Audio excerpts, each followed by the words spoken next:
पिताजी जल्दी चलिए, वरना मैं आज स्कूल में देरी से पहुंचूंगा। मेरी टीचर बहुत गुस्सा करती है। हाँ हाँ बेटा, अभी चलते हैं, बस 2 मिनट रुको।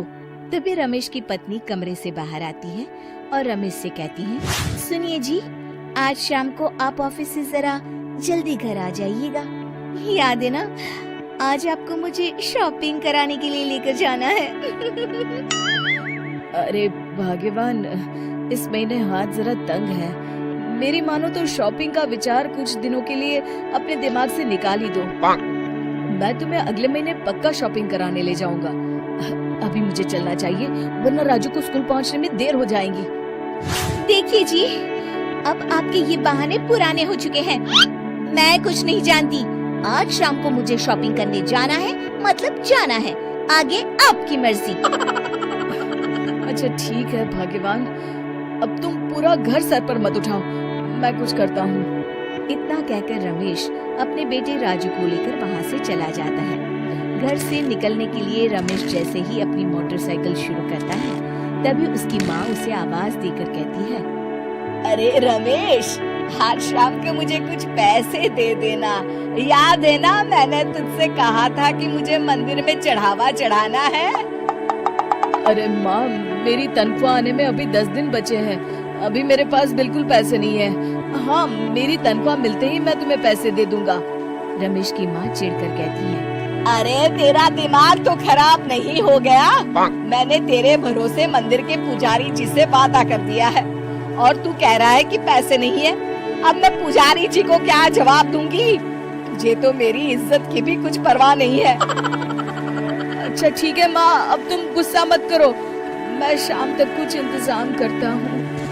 इतना कहकर रमेश वहाँ से चला जाता है। फिर दोपहर को जब रमेश अपने दफ्तर में बैठा होता है, तब उसे अपनी पत्नी और माँ की बातें याद आती है। रमेश अपने दफ्तर के एक साथी मोहन से कुछ रुपए उधार मांगता है। अरे भाई मोहन, मेरा एक छोटा सा काम कर दो, मुझे कुछ रुपयों की सख्त जरूरत है। मुझे कुछ दिनों के लिए क्या तुम रुपए उधार दे सकते हो? अरे रमेश भाई, मैं तुम्हें पैसे उधार तो दे सकता हूँ, लेकिन मुझे वक्त पर पैसे लौटा देना।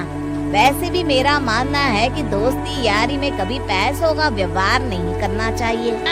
ये कहावत तो तुमने सुनी होगी कि उधार प्रेम की कैंची है। मैं नहीं चाहता कि पैसों को लेकर हमारा रिश्ता खराब हो। अरे मोहन, तुम बिल्कुल चिंता मत करो, मैं तुम्हारे पैसे वक्त पर लौटा दूंगा।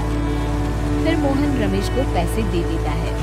शाम को घर आकर रमेश कुछ पैसे अपनी माँ को देता है और साथ ही अपनी पत्नी को भी शॉपिंग कराने बाजार लेकर जाता है।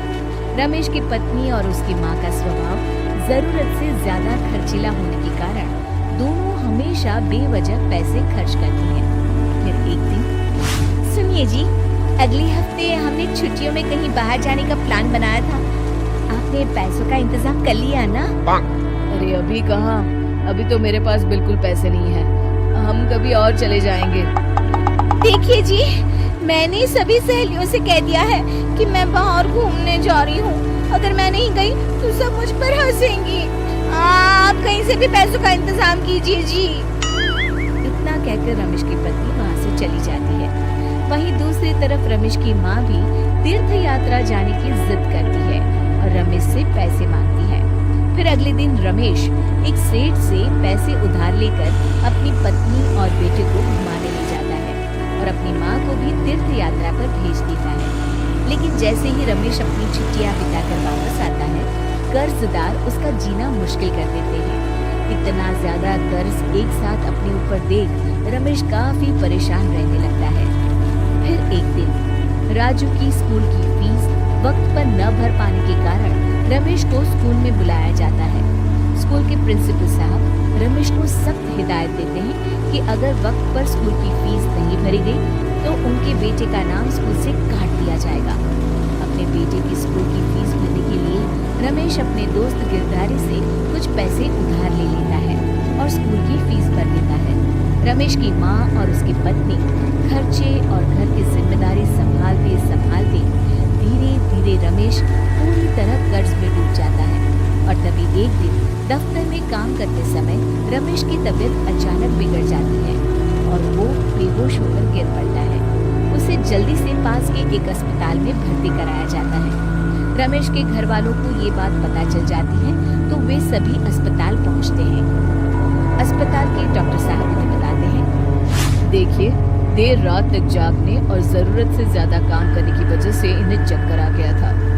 बेहतर यही होगा कि इन्हें कुछ दिनों के लिए पूरी तरह आराम करने दिया जाए। रमेश की हालत देखकर उसके बेटे राजू को बहुत गुस्सा आता है और वो अपनी दादी और माँ से कहता है, माँ, दादी, मैं इतना छोटा हूँ फिर भी मैं इतना समझता हूँ कि पिताजी दिन रात दफ्तर में काम करके पैसे कमाते हैं।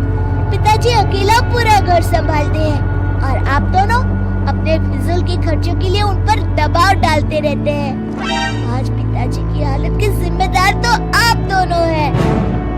राजू की समझदारी भरी बातें सुनकर रमेश की माँ और पत्नी को अपनी गलती का एहसास होता है और दोनों की आंखों में आंसू आ जाते हैं।